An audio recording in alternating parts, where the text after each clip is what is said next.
Assalamualaikum warahmatullahi wabarakatuh. Selamat pagi sekalian. Pada kesempatan yang berbahagia ini masih kita melanjutkan materi yang minggu lalu, yaitu tentang proposal. Kalau kemarin kita sudah mengetahui apa itu proposal, kemudian apa itu fungsi proposal, kita akan melanjutkan materi tentang proposal lagi mengenai langkah-langkah dan strukturnya. Baik, untuk mengawali kegiatan pada pertemuan kali ini, mari kita berdoa sesuai dengan kepercayaan dan agama masing-masing. Berdoa dipersilakan. Selesai, terima kasih. Baik, kita lanjutkan. Yang pertama, kita akan lihat. Diawali dari sistematika proposal penelitian. Sistematika. Dari judulnya saja sudah kita ketahui, sistematika berarti apa? Tata aturan. Ya, sudah kita ketahui dalam sistematika berarti ada rangkaian, ada urutan. Nah, urutan dalam penyusunan sebuah proposal itu harus benar ya, karena kalau tidak benar maka nantinya tidak bisa menjadi satu kesatuan yang utuh yang baik. Baik, yang pertama lihat ada apa? Latar belakang. Apa itu latar belakang? Ada yang tahu? Latar belakang ya. Latar belakang itu adalah sama halnya dengan landasan utama atau gagasan utama dalam penyusunan sebuah proposal. Latar belakang tersusunnya sebuah proposal itu adalah berdasarkan dari apa yang menjadi pemikiran si penyusun proposal tersebut ya, di dalam latar belakang. Terus yang kedua, ada rumusan masalah. Setelah Anda memiliki latar belakang, memiliki sebuah gagasan yang kemudian dirancang dalam sebuah latar belakang, tinggal dirumuskan masalahnya. Apa yang menjadi masalah dalam latar belakang tadi dikerucutkan lagi dalam sebuah rumusan masalah. Rumusan masalah intinya akan dipecahkan. Ini adalah rumusan masalah ya, jadi harus lebih spesifik lagi. Kalau latar belakang itu kan masih luas, mencakup keseluruhan. Ini dikerucut lagi, dikecilkan lagi menjadi rumusan masalah. Kemudian yang ketiga, tujuan penulisan. Harus ada tujuannya. Membuat atau menyusun sebuah proposal itu setelah kalian menemukan rumusan masalah yang akan dibahas, kalian juga harus mengetahui tujuan dari penulisan sebuah proposal itu tadi. Harus jelas ya, supaya terarah apa yang akan kalian tuliskan di dalam proposal itu. Kemudian yang keempat, manfaat. Diharapkan dalam penyusunan sebuah proposal itu akan memberikan manfaat kepada siapa ya, semua. Makanya dalam sistematika proposal itu ada langkah yang keempat, itu adalah memberikan manfaat atau adanya manfaat dari penelitian. Manfaatnya apa ya? Tergantung apa itu kegiatannya, tergantung apa itu yang dirancangkan, yang dirumuskan, yang dituliskan di dalam latar belakang tadi. Kemudian yang kelima, kontribusi penelitian. Kontribusi penelitian, seberapa erat, seberapa banyak pengaruh atau hubungannya antara si penelitian tadi dengan rumusan-rumusan, tujuan-tujuan dan manfaat-manfaat di dalam sebuah penyusunan sebuah proposal.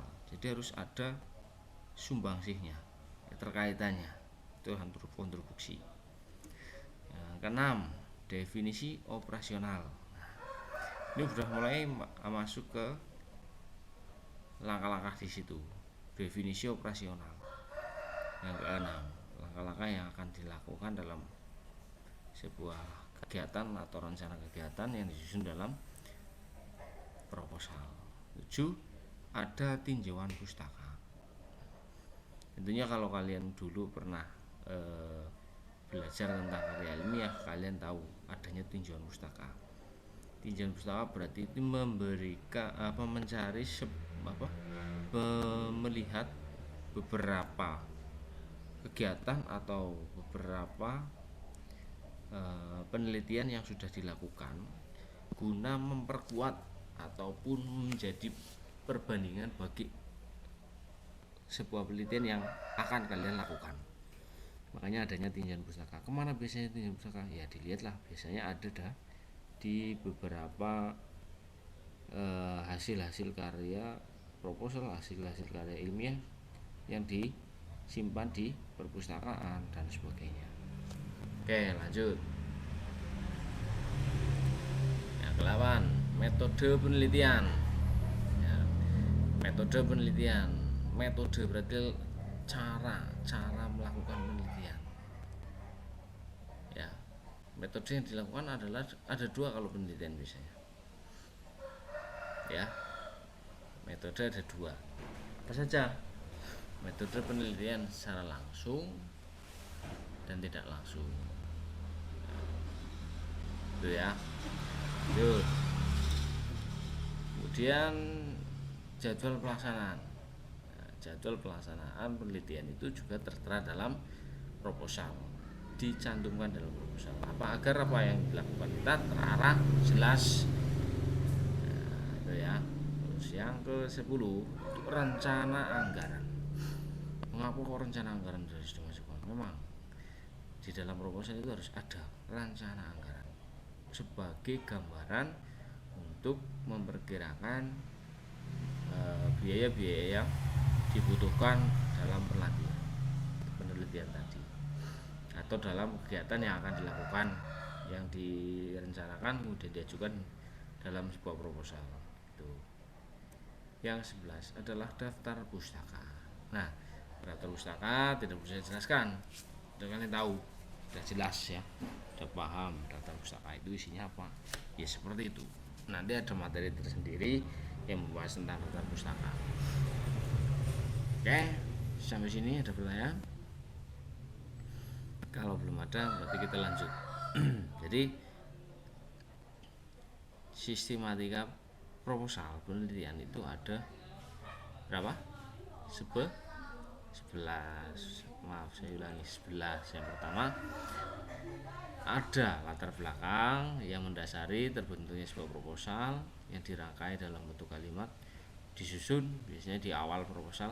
Kemudian ada rumusan masalah, ya, masalah yang muncul yang dikerucutkan dan ingin dipecahkan.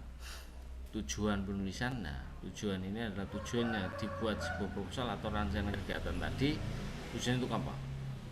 Ya, manfaat penelitian. Nah, manfaat dari sebuah rencana kegiatan tadi atau penelitian tadi memberikan manfaat apa saja, baik bagi diri pribadi maupun bagi banyak orang atau orang banyak. Kontribusi, seberapa besar keterlibatan antara peneliti, orang-orang di sekitarnya dan sebagainya. Ya, harus ada kontribusi. Siapa saja yang terlibat kan di situ juga masuk dalam kontribusi penelitian. Definisi dari operasional.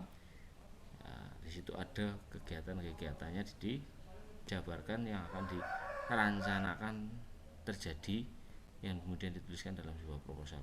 Itu definisi. Tinjauan pustaka. Nah, tinjauan pustaka sudah saya jelaskan tadi, melihat penelitian-penelitian atau hasil penelitian-penelitian yang sudah dilakukan yang mendekati atau saling terkait dengan penelitian yang dilakukan oleh kalian semua. Itu tinjauan pustaka. Fungsinya untuk apa? Supaya apa yang kalian tulis itu lebih lebih mudah lagi untuk dipahami dan akan lebih mudah lagi diakui oleh orang banyak bahwasanya penelitian yang atau kegiatan yang kalian lakukan belum pernah dilakukan oleh orang lain. Biasanya seperti itu, atau sudah pernah dilakukan lain, supaya apa? Supaya apa yang dilakukan lebih mantap lagi, lebih jelas lagi, lebih terarah lagi. gitu ya. Kemudian metode penelitian ya, metode penelitian, cara, strateginya. Ada yang secara langsung meneliti, ada yang secara tidak langsung atau berdasarkan data-data yang diperoleh. Kemudian jadwal pelaksanaan kegiatan yang dilakukan juga tertera dalam sistematika proposal. Setelah itu rencana anggaran, kebutuhan dana dan sebagainya. Yang terakhir adalah daftar pustaka. Jadi sistematika proposal penelitian ada 11. Oke, lanjut. Nah, ini. Lalu langkah-langkah identifikasi proposal penelitian bagaimana? Proposal penelitian berarti ini akan melakukan sebuah penelitian terhadap suatu hal, gitu ya. Nah, jadi melakukan penelitian terhadap suatu hal. Yang pertama, memahami proposal penelitian. Kalian harus tahu proposal penelitian dengan proposal pengajuan anggaran itu hampir sama, tapi ada perbedaan. Sama-sama proposal tapi berbeda ya. Kemudian yang kedua, mengamati struktur ya, struktur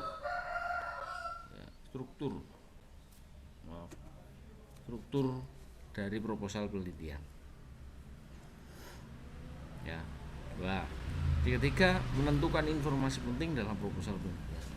Informasi penting dalam proposal penelitian itu juga termasuk dalam langkah-langkah identifikasi proposal. Yang keempat, merumuskan maksud atau tujuan setiap bagian proposal. Jelas sampai sini? Intinya dalam langkah-langkah identifikasi proposal itu ada 4. Yang pertama, kalian memahami proposal tadi, pahami dulu proposalnya. Kedua, mengetahui struktur proposal penelitiannya. Yang ketiga, menentukan informasi penting dalam proposal penelitian ya, poin-poinnya kalian ambil. Yang keempat, merumuskan maksud atau tujuan dari setiap bagian proposal. Itu sampai sini ada pertanyaan? Nanti silakan untuk tugas kalian boleh mencari contoh proposal penelitian. Silakan bisa cari di internet, mau di perpustakaan maupun dan sebagainya, bisa kalian cari contoh ya, contoh. Nanti kalian lihat, kalian pahami secara betul, sesuaikan dengan apa yang sudah saya sampaikan di sini, bagian-bagiannya tadi. Kemudian identifikasi lagi proposal itu apakah benar ada kalian sudah melihat ada proposal.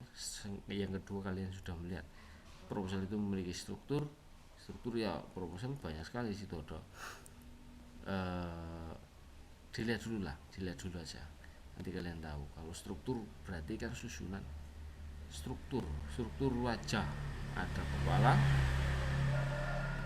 kemudian di dalamnya dari atas ada alis, ada mata, ada hidung, itu kan struktur susunan. Nah, ketika ada informasi penting nggak dalam proses, ya pasti tentunya ya. Informasi penting selalu ada dalam setiap proposal. Yang keempat, merumuskan maksud tujuan dari setiap bagian proposal.